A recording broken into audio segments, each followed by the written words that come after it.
Central Virginia. I'm Mary Grace, and I'm coming to you with another episode of SpyTalk on GraceTime TV here on the Mary Grace Media Network. It's been quite a while, and we're going to jump into the content and the conversation here in just a minute. As you're coming in, it looks like we do have people coming in on multiple platforms. It is nice to remind you that my YouTube channel is back.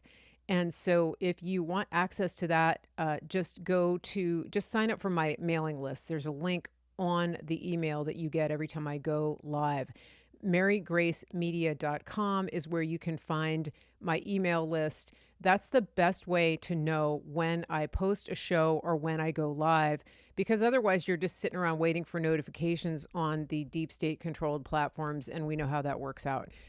People on YouTube have missed seeing me for 2 years, and for some reason they didn't know how to find me. You know why? Because they weren't on my mailing list. But you can be on my mailing list, and you can find me wherever I go. The other thing I want to remind you is that we have an incredible partner here on the show, and that is our friend Kirk Elliott over at kirkelliottphd.com. He will help you make some important decisions about what to do with your money. If you've been working hard, which most hardworking Americans have, especially the ones who are freedom loving, you have money in the bank, maybe you have an IRA, go and talk to those guys. The phone number is 720-605-3900. Just have a conversation. It's a free consult, and they are licensed investment advisors. They can tell you and advise you if it's right to move your assets into physical gold and silver, and when to reallocate and things like that. So just give them a call, 720-605-3900, or go to kirkelliottphd.com. They will be happy to help you. Tell them that Mary Grace sent you. Now, without any further delay, I want to welcome back to the show our friend Sam Faddis, also known as Sam the Spy. Welcome to the show, Sam. It's great to have you back. It is great to be here. Happy New Year. Happy New Year. First question, it always is, have you added any more animals to that menagerie up there at your place with I Mrs. have Sam not, the but Spy? I have not added any more, but they are all alive and well and kicking. I Oh, don't know if you good. can hear it. Hopefully you can't. But in another part of my residence, Homer is even now attempting to eat a cat. So Oh, okay.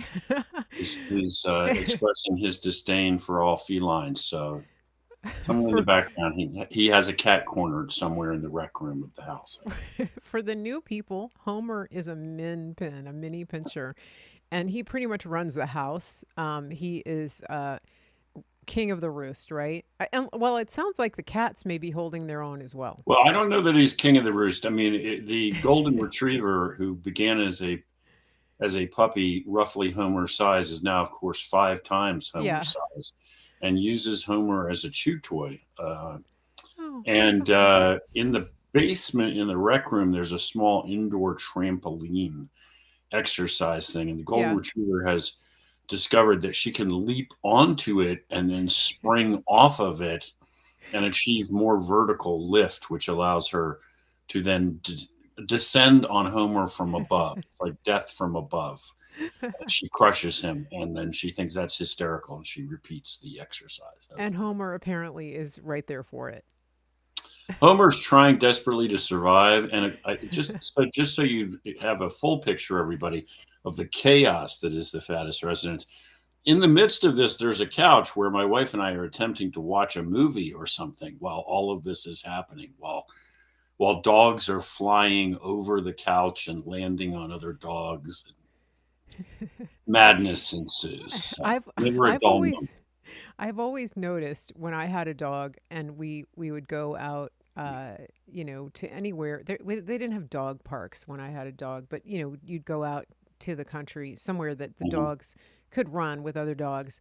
They would always congregate right around the people.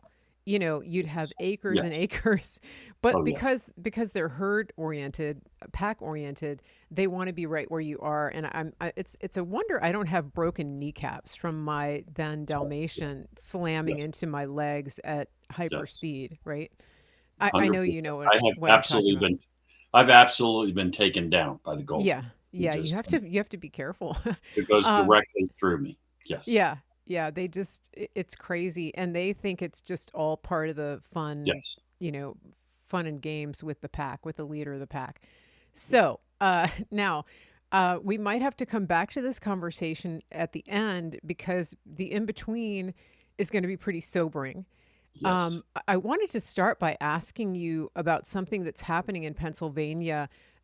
Donald Trump predicted, and he was right once again, that when they started taking down Confederate statues, they, meaning the Marxists, that they wouldn't stop at that, that they would continue to the founders.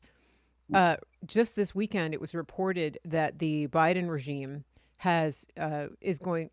Have they done it yet? I think they're removing the statue of William Penn, basically the founder of Pennsylvania.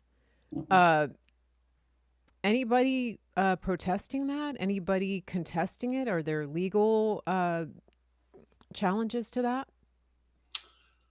Well, I mean, a lot of people protesting it, including those of us that are involved with the Pennsylvania Patriot Yeah. Coalition. In terms of concrete action, I don't know that we've formulated a plan. Here's the issue. I mean, there's just baseline. There's no question that this is, I was going to say absurd, but that's too charitable, right? I mean, Yeah. this is just evil.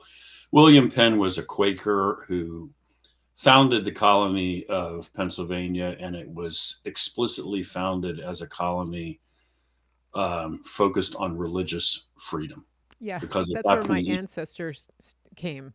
my For my yeah. my ancestors, my dad's side of the family, when they came from Scotland, landed in Philly, and Yeah. so and it right on the banks of the river there is where the city grew up. So there's a park there and a statue to William Penn, who again founded the colony explicitly focused on religious freedom. Yeah. This at a time where each colony that the British were authorizing on the east coast of North America was sort of a different thing. And many of them, for instance, Maryland was originally a colony for Catholics. So it was by no means established that you could go there and practice your faith, whatever it was. So something really fundamentally different and very, very important about what William Penn did. And there's a park there, and there's a statue of him, a park basically on the river, down in the heart of the historic center of Old Philadelphia. The problem is it's national park, it's federal land. And so it's not really a state decision, nor is it a city of Philadelphia decision. From a legal standpoint now, I'm Right. speaking.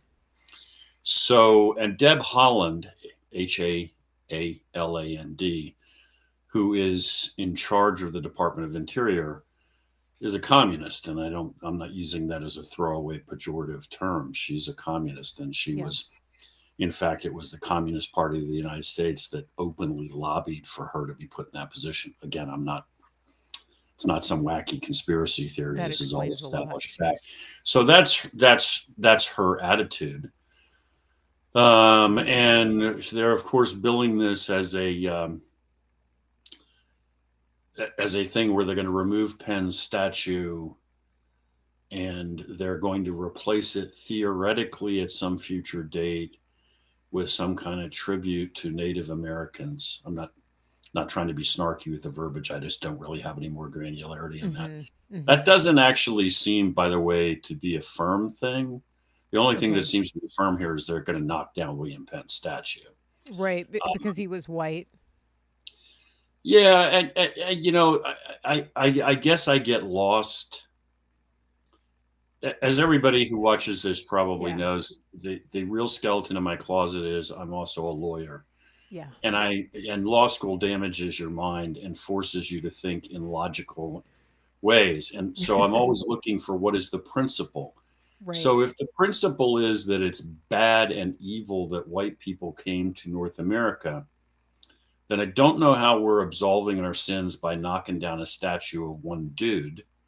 I think we all have to get on boats and leave if that's the plan. So it's, if Philly belonged to Native Americans and it was bad that that land was taken, I don't know how taking down the statue of William Penn fixes that. I think we should give the land back.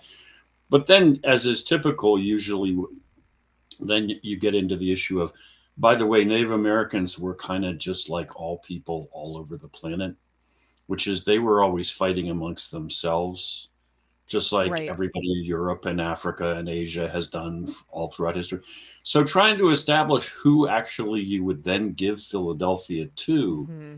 might turn out to be a little problematic, Sticky. because depending on what century you want to hit the pause button in, you're going to get a different answer. I mean, Hmm. I'm being silly because it's absurd, right?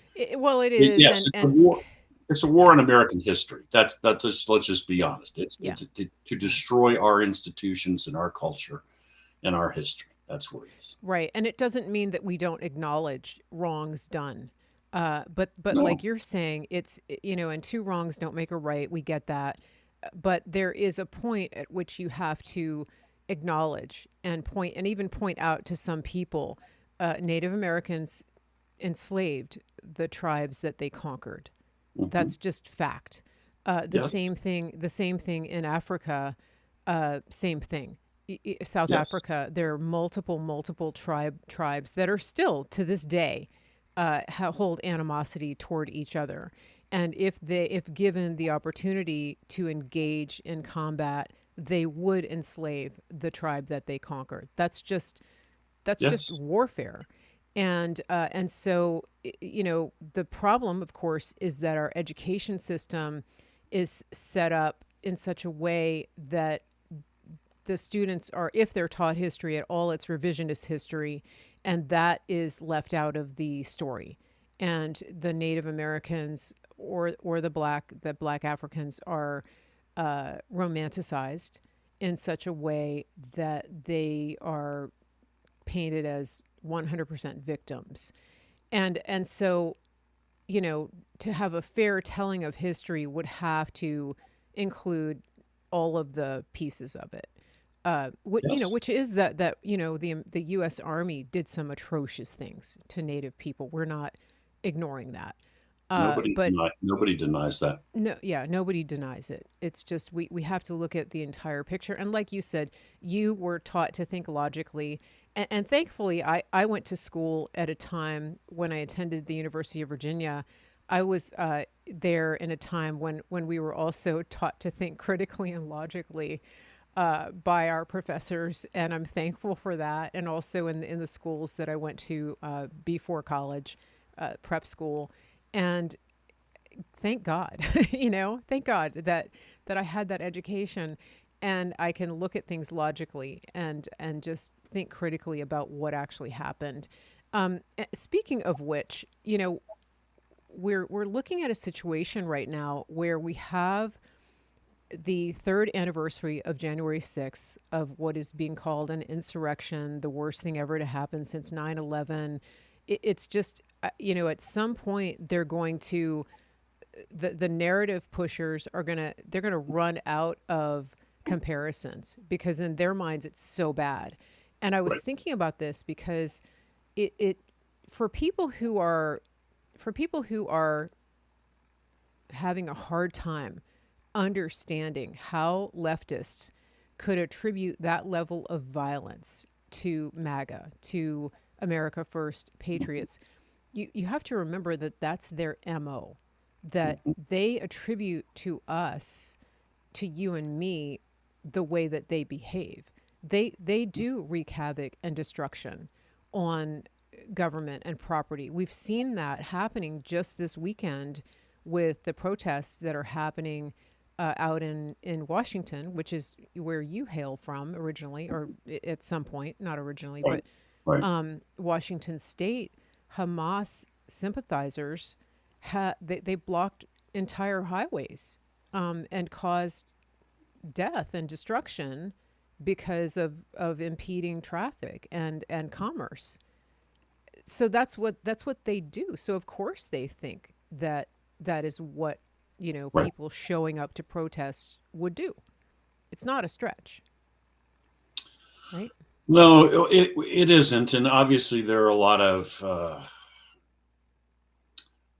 weak minds and brainwashed folks that get dragged into these things. But I'd take it kind of a step further, which is to say that the people who push these agendas, who are pushing a pro-Hamas agenda, which I can't even believe I hear myself say that Yeah, I any know. rational person Yeah. would do that. They know exactly what they're doing, and it's not just projection. It's done very deliberately. I mean, for instance, when Okay. you criticize BLM, which is a Marxist organization that burns police precincts, you're a racist. Well, yeah, there may be a certain number of ignorant people that actually just believe that, but understand that that's a deliberate tactic, and it's designed to get you to shut up. Just as when you raise questions about pornography in school libraries, age inappropriate material, nobody's talking about burning the book, banning the book. If you find you're an adult and you want to read this book, okay, whatever, man, that's you. You're an adult. Mm-hmm. It's just my third grader should not have access to this book filled with Right. graphic depictions of sexual act. Yeah. The response is not to engage you in a rational conversation. The response is to call you a transphobe, a homophobe, Right. whatever, because you're supposed to shut up and sit down and get out of the way. And unfortunately, way too many Americans, as we both know, do that. They get Mm-hmm. intimidated and they just basically go home and grouse in their houses, and they refuse to stand up because they're just terrified of being labeled. Yeah. To focus on the Hamas thing for a second, the enormity of this really, honestly, I find mind-boggling, having spent a very large chunk of my life working against Islamic terrorist organizations, jihadists. And Yeah. there is no implication in my comments here that I am demonizing or attacking every follower of the faith of Islam or Muslims in general, because I have worked also alongside a lot of Muslims, who, by the way, many of whom died on our side fighting this evil. But when you're talking about Hamas, you're talking about a bunch of guys who push a barbaric, twisted 6th century, purely evil interpretation of Islam, and they justify suicide attacks, rape as a weapon of war.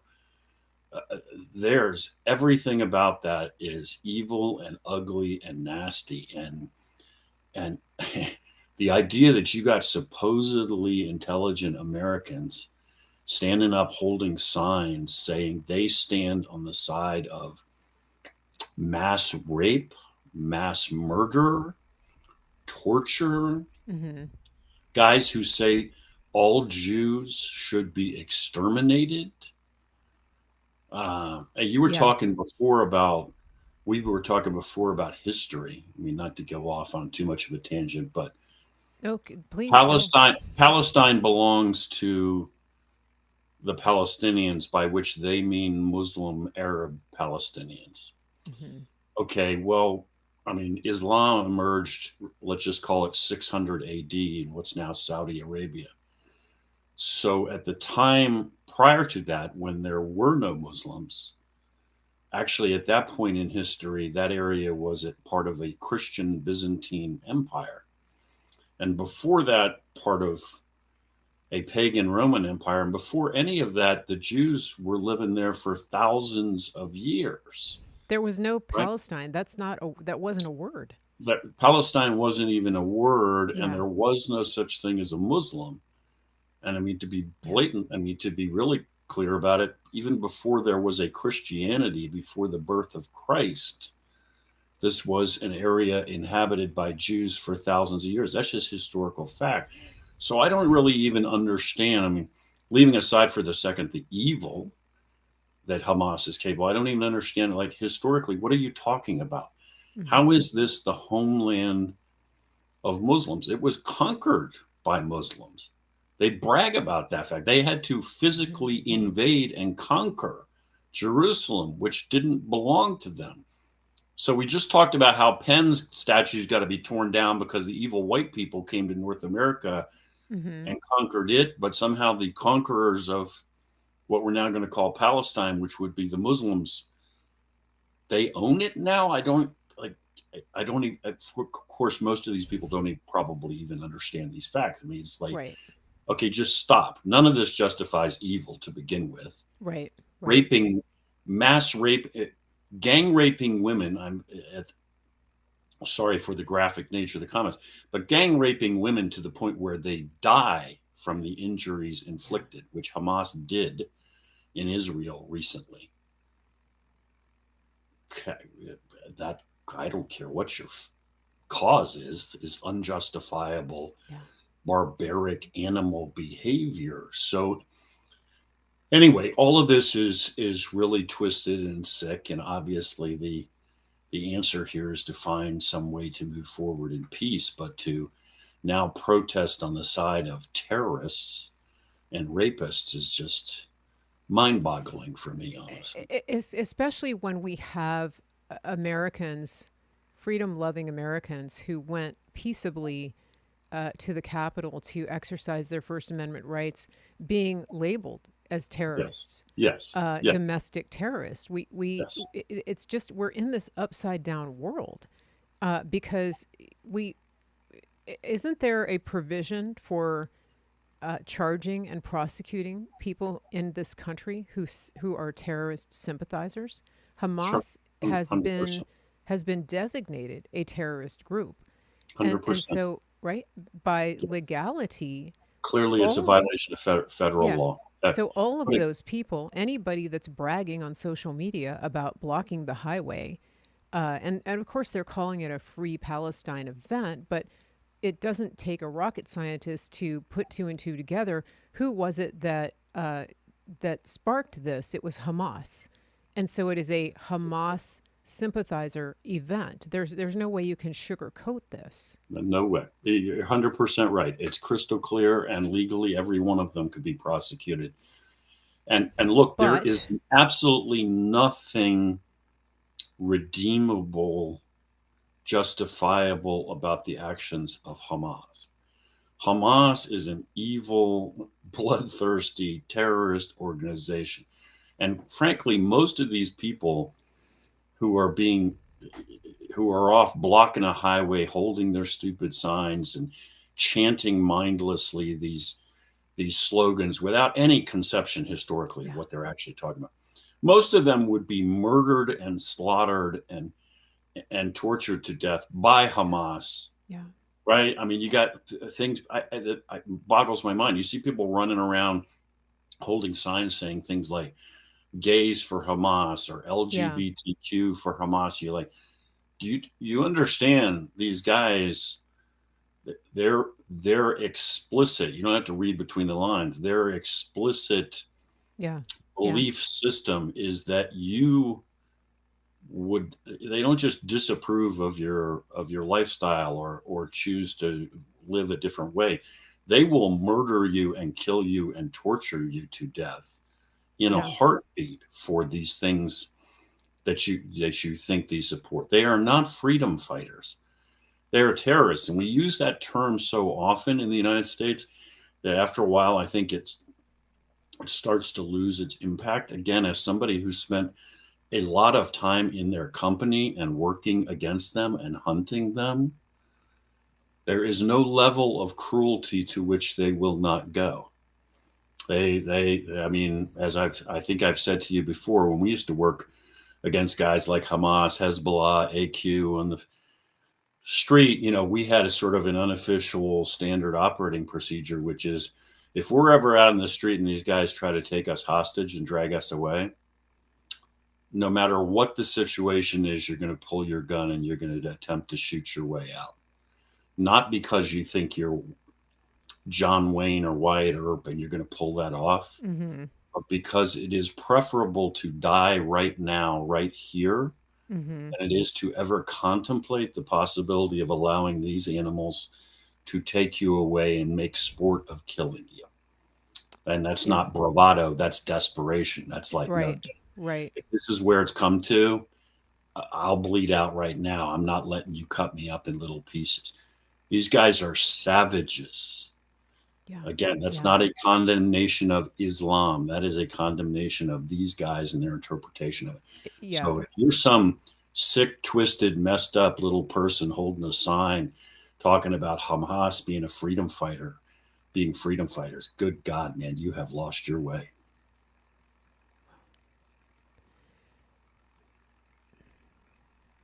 Sorry for Yeah. the heavy negative tone. No, I just You were wanted absolutely right. Well, we're going to have to tell some jokes at we the end of this session. well, it's so important for that to soak in and for people to understand because you've been there. You've been in the field. You've looked into the eyes of these people, as has your wife, also. And Yes. so she's been Yes. in a position where things could have gone very badly.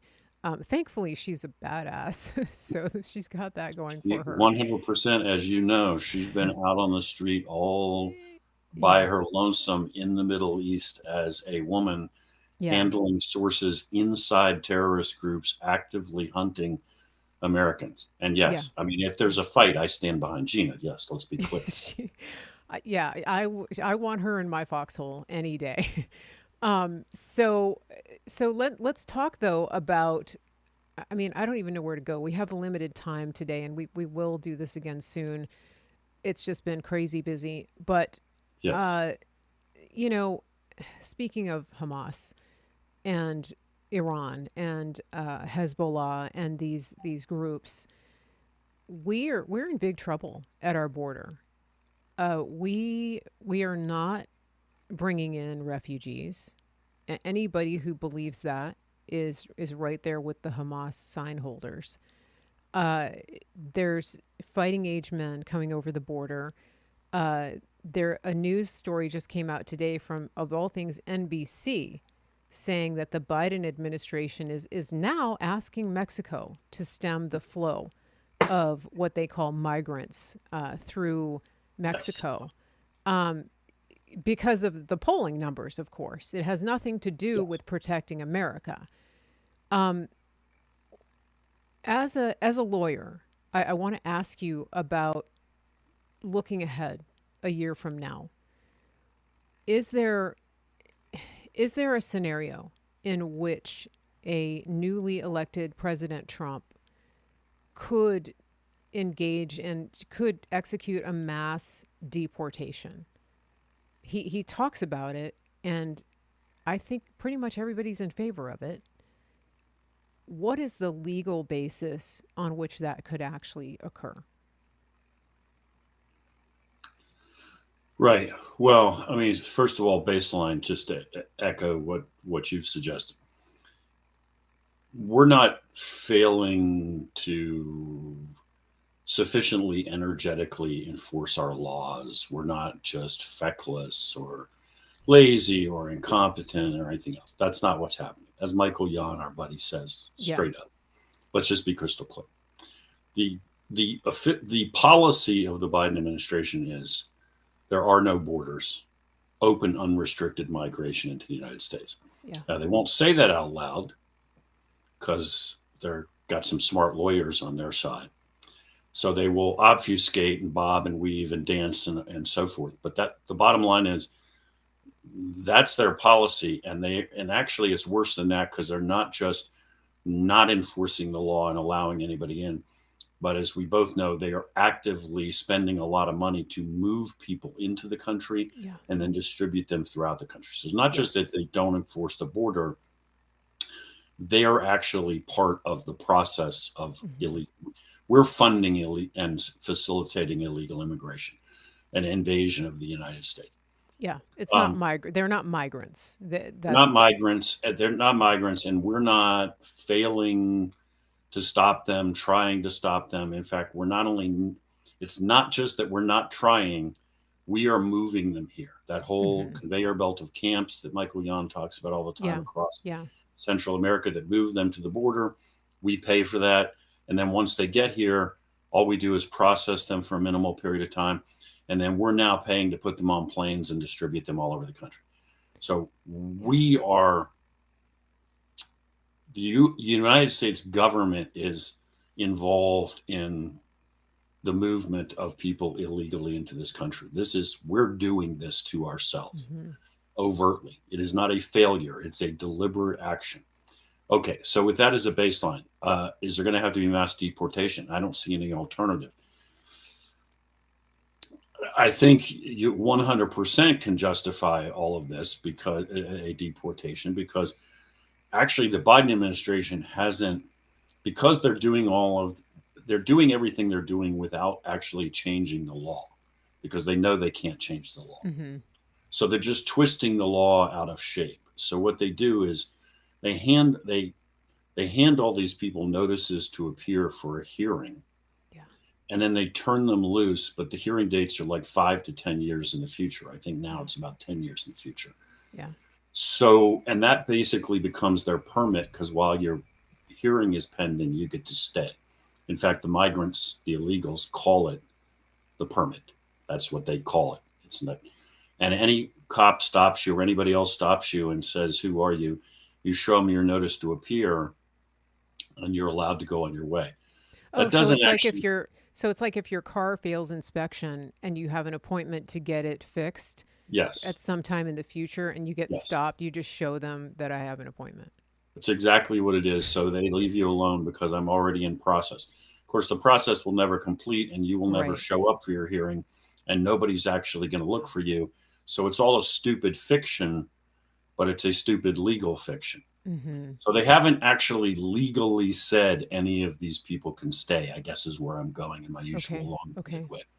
So telling them that's cool, go home and wait for your hearing date as a first step would, it seems to me, to be relatively straightforward. Now, will there be 9 million NGOs and liberal foundations that come out of the woodwork and file Oh yeah. all sorts of litigation to attempt to stay this? And will it turn into a god awful slow roll in the courts? Without question, that will happen. Mm-hmm. But it won't change the fact that the whole climate will have changed. And of course, at the border, I mean, Trump basically cut off the flow of illegals Yeah. Yeah. when he was in office, because first of all, we just stopped him at the border and we said, okay, if you want a hearing, you got to wait somewhere else. Yeah. We also said, you know what? If you're a refugee from Senegal and you're here in the United States, but in the process you came through 12 other countries and you claim you were fleeing violence in Senegal, I'm just pulling, Yeah. there's nothing specific about Senegal, I'm just using it as a random example. If you transited 12 other countries where presumably you were safe from the evil people hunting you in Senegal, you could have gone into any U.S. embassy in any of those countries Yeah. and applied for asylum. You didn't need to come 10,000 miles to the Mexican border to feel safe. So basically, get on the other side of the fence and process your paperwork. This is And one so, of the things that to me defies logic. That any thinking person, like no matter how many times they took the shot, they should still have some yes, ability to think critically. For anybody to think that this Senegalese or Congolese that's coming across our border, ending up in New York City, is somehow a refugee, that how how where's the math? Who's doing the math?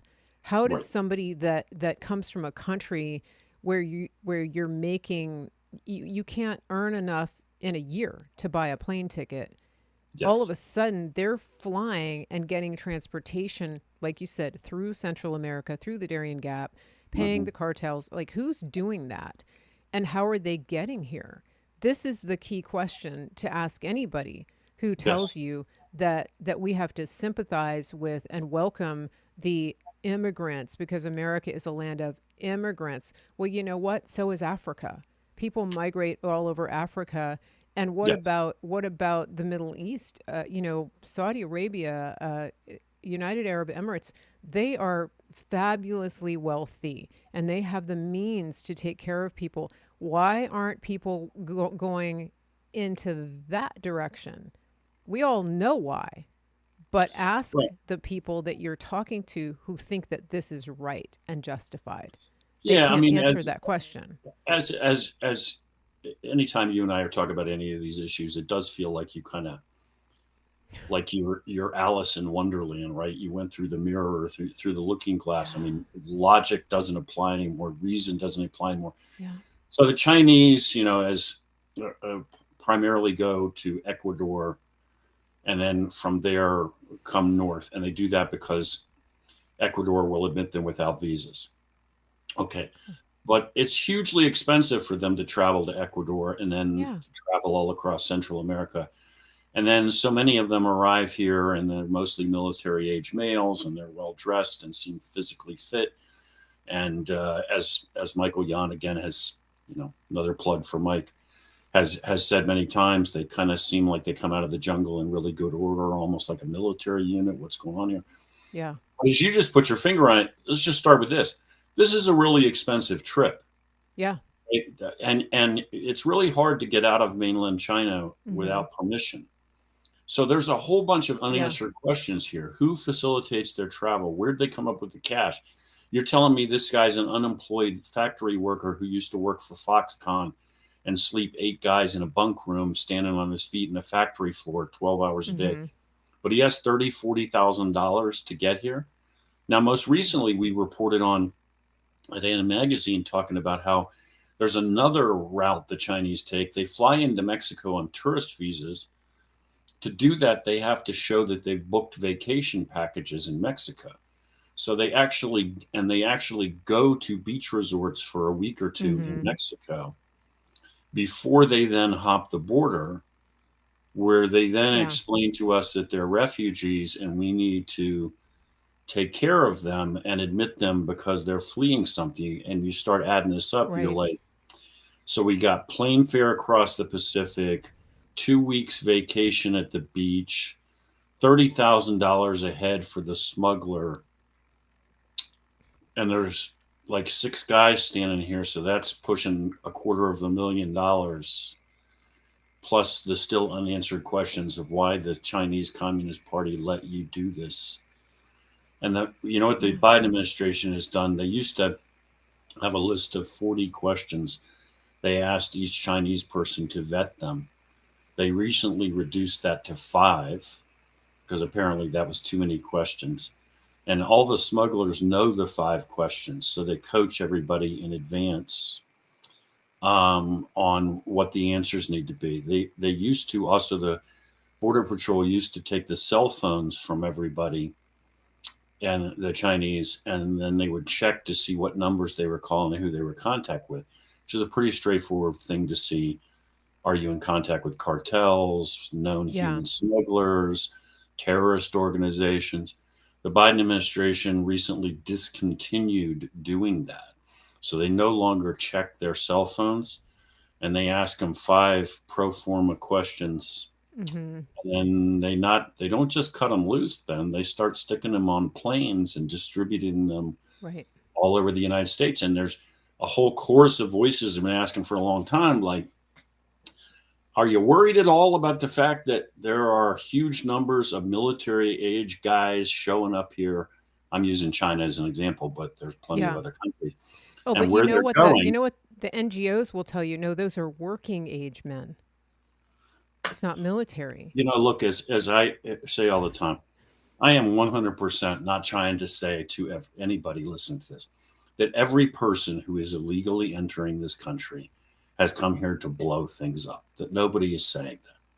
But when you have an endless stream of military age guys from all over the planet coming into this country, it obviously provides the opportunity for bad actors, Chinese Communist Party, Al-Qaeda, ISIS, to feed people into that stream. If you don't have, if I leave the door to my house wide open, every person that wanders in may or may not be a bad person, but some of them will be. Some of them will come in there with very nefarious intent. Right. And look at what's happening in New York City. It's getting to a crisis point, and I wanted to point this out too. I know that people feel as though New York is getting their comeuppance because they declared themselves a sanctuary city. What you're forgetting, especially if you live on the East Coast, is that geographically the East Coast is not that big, and those people are stuck in New York City in the middle of winter with no work. These are men with no work who are getting angrier by the day. And there's all this pent up aggression. And at some point, they're going to start moving around the country looking Yes. for greener pastures, warmer weather, more opportunities, whether it's opportunities to work or opportunities to make their way in any way possible. And I'm not going to go into detail there. I've lived in Africa. There, th- this is no joke. What we're seeing here, the number of men, of young men who are being put in a situation where their back is against the wall and they feel like they have no choice but to steal, to commit crimes, just to survive, because they come from a place where the survival instinct is ingrained in you from birth. This is what people don't realize. And, it's like Michael Yon says that uh, that not all cultures swim in the same aquarium together. It's just the way of the world. And he's seen this because he's been all over the world. You too. I've seen it. Um, this is a big concern that I have. That again, people are being told that everybody should just get along, that we should be nice and kind and loving. And we're not saying that we don't love these people. I actually feel bad for them Mhm. because they've been sold a bill of goods and they're being used as pawns in this game. And, but they are people, and they do want to survive, and they're going to do whatever it takes to survive. Unlike some Americans who will just lay down and let anybody do whatever they want to them. Well, I mean, at some point, this is human nature, right? I mean, look, Yeah. you're talking in New York City. I think yesterday there was a fight in one of these shelters, and a guy stabbed another guy to death. They were fighting over some girl. There was a big Yeah. disturbance, I think, the day before because shelters are full and they'd shoved hundreds of people out on the street. And it's not summer anymore. Yeah. Not that it's fun to sleep on the sidewalk in summer in New York, but it's life threatening right now. And so Yeah. all of a sudden you got a riot with people Yeah. trying to physically force their way into where there's heat and food. And Yeah. so that is frigging inevitable, right? Also, let me just, Regardless of where indulge. they come from. I Yes, mean, let's, regardless of where they come from. I mean, yeah, look, and it's inhumane. to once again indulge my inner lawyer, Yeah.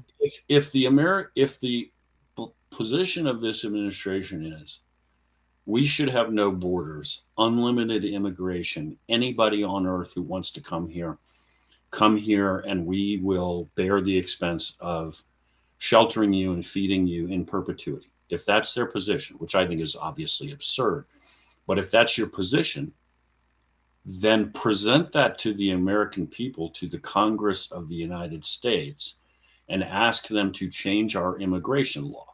Say straight up to the American people, we should do away with our borders and allow the entire world to come here. Yay Yeah. or nay? And take care of them. And then take care of them forever. But don't take the existing law, which represents the will of the American people and their elected Hmm. representatives, and then presume that you have the right to disregard it, lie to their Yeah. faces, and open things up. The ripple effects from this, of course, are enormous, and you know, uh, terror threat going through the roof in the United States because of the situation overseas and because we don't have any borders. Yeah. One of the big threats that all of these groups, Al Qaeda, Hamas, everybody, Hezbollah, all day, every day, chanting about commercial aircraft, of course, bombing planes, so forth. Okay, we have pulled most of the air marshals off of our commercial aircraft to send them to the border. And at the border, we're not using them to apprehend people and send them back because we don't do that anymore. What they're doing is processing. The reason they're there is so we can process people into the country more quickly. Yes. More So the guys efficiently. that are Yeah. supposed to keep your plane from getting blown up are basically welcome wagon at the border now. And I don't say that just as a slap at them because they didn't decide that. They were Yeah. ordered to Yeah. do that. Yeah. Well, and they're also, I don't know if you know this, but the air marshals have also come forward, some whistleblowers have come forward saying that they have been designated as the minders or followers of people who January flew 6th. into DC or on January 4th, 5th, or 6th. So these people are being tracked and monitored by the air marshals, which is taking away the resources of the air marshals from tracking actual terrorists who might be flying. Yes. That's shocking, really, Yes. that's happening. And it was all that decision was made by one congressman who then contacted DHS. And so people who were put on this Quad S list, which is the closest thing you can get to being on the no-fly zone, on the no-fly list. That's why they're on that list, is because of that congressman. I can't remember his name. But it's astonishing that one person could have that much power. But it's like you're saying, the rule of law, the chain of command, the adherence to the legal process, it just doesn't matter to these people. And they're going to bend and twist the law to do whatever it is that they want based on what they have determined is the moral high ground. And it has nothing to do with reality or true morality or true rule of law. That's where we are. No, but it's again, it's very deliberate, right? I mean, when Joseph Stalin in the Soviet Union was putting people on trial, what we call show trials, and then imprisoning, executing, eliminating his political opponents. Okay. Stalin didn't say, shoot this guy because I don't like him. I mean, yes, they ended up shooting the guy because Stalin didn't like him and he was a political opponent. But the point was, they created this whole show trial thing, which is you are labeled as an enemy of the people, an enemy of the state. So we're now going to go through the formality of trying you. The result is preordained. And we all know that in the end, you're going to go off and rot in a hole for the rest of your life or be put up against a wall. But the point is, they still are looking for that justification to use the mechanisms of law enforcement and so forth against you. Back to my previous point, this kind of labeling is not incidental, accidental, unintentional. Right. It allows them to say, moms of liberty, all you 55, 60-year-old grandmas who don't want your grandkid to be reading porn in the elementary school, you're a domestic violent extremist, and therefore we can now turn the Federal Bureau of Investigation on you guys. Right. Because we put you in that pigeonhole. And I think that's what this is. The point that you're making about the labeling is so critical to understand because, for example, they have labeled Trump an insurrectionist and anybody that was present in DC that day as an insurrectionist, when the fact is nobody has been charged with insurrection. And in Colorado, they're actually trying to use the 14th Amendment, which applied to the Civil War, to the generals who engaged in insurrection against the U.S. government, as the ruling principle, the precedent for keeping Trump off the ballot. And it's just, and so then you get on Twitter and you see people saying he can't be on the ballot because he's an insurrectionist. And it bypasses the entire judicial process, and it bypasses the due process. That's what it is. The assumption of innocence. In Maine too, right? The Secretary of State, who's not even really a popularly elected official, said he's an insurrectionist, therefore.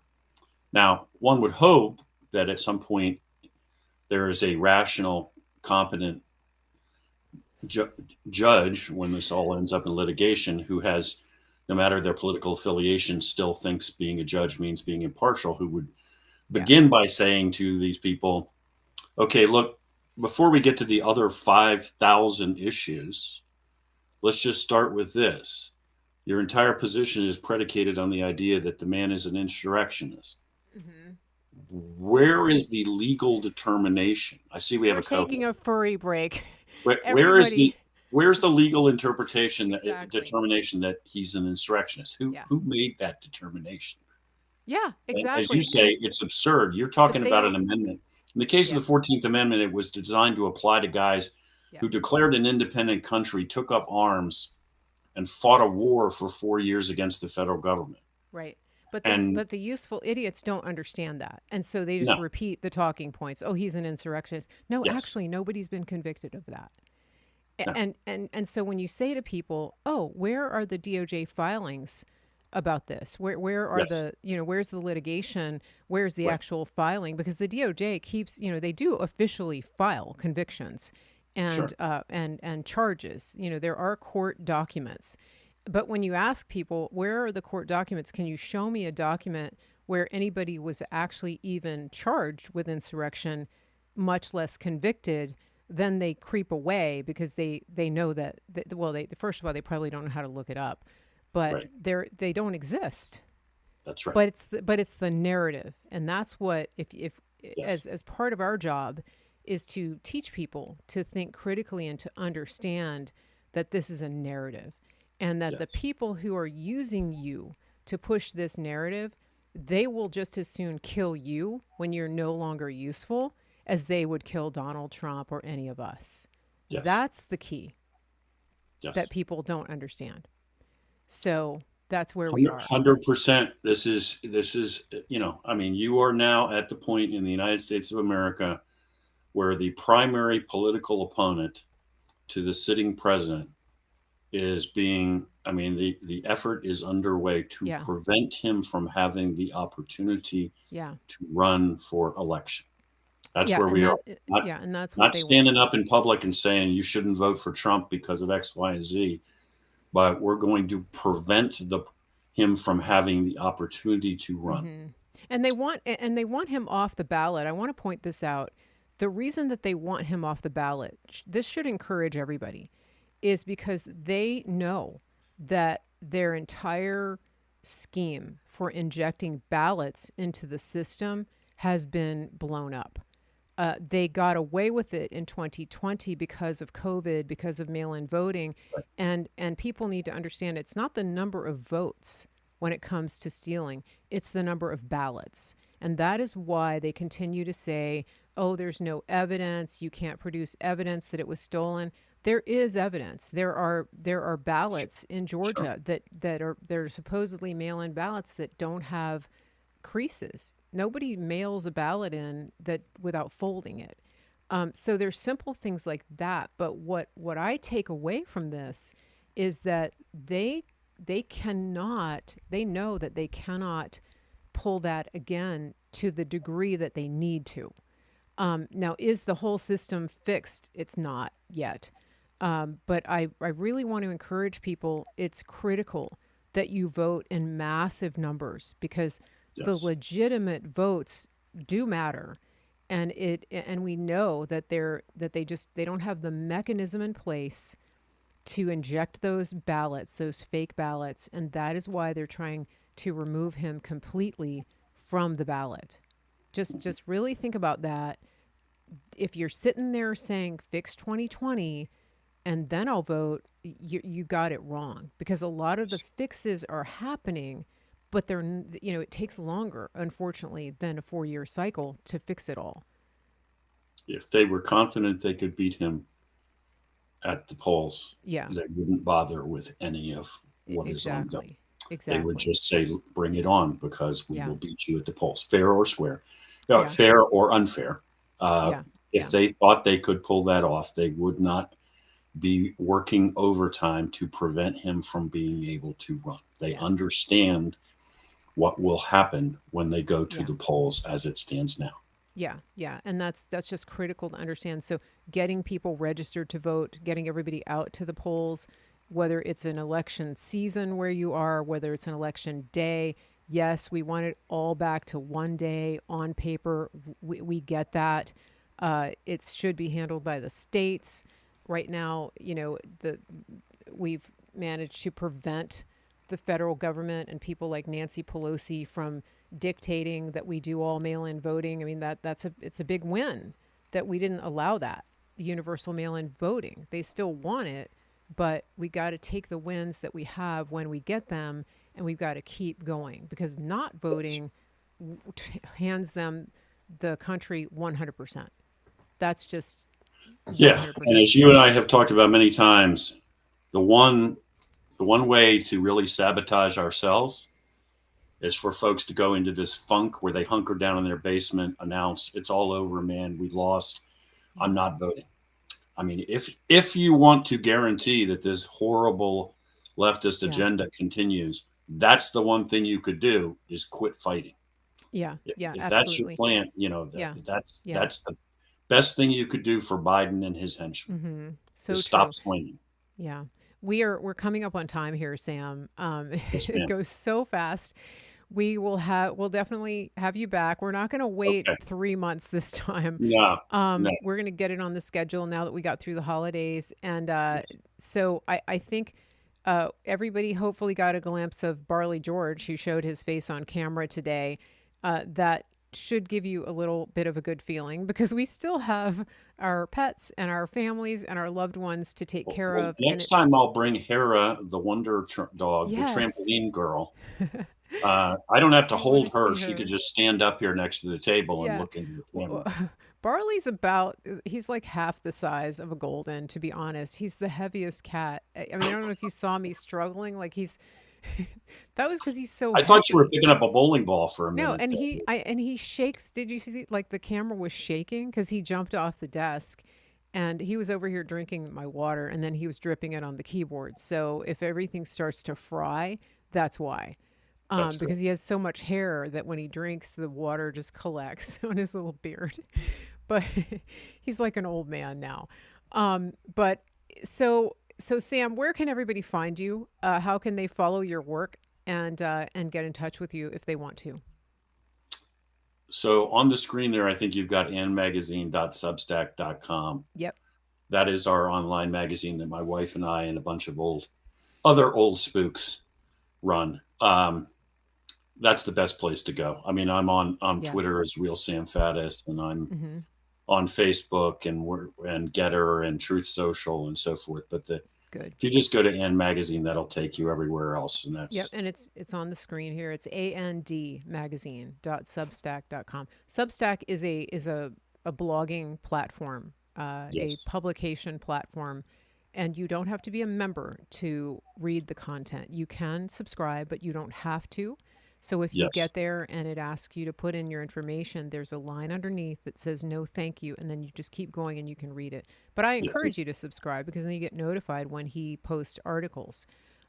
Just a reminder again, I do not message. I do not private message with anybody on any social media platform. If you want to get in touch with me, go through my website, marygracemedia.com. And if you have a message, you can send a message through the email, which is up there on the website. And again, go to the website, support our affiliate partners who are listed over there on the website. That is how we keep this content coming to you. Sam Faddis, Sam the Spy, it's been a wonderful time of SpyTalk here today, and we will get you back here very soon. Everybody, please follow Sam, support his work, and have a great day. And we will be back tomorrow with another amazing guest here on GraceTime TV. Everybody have a great day.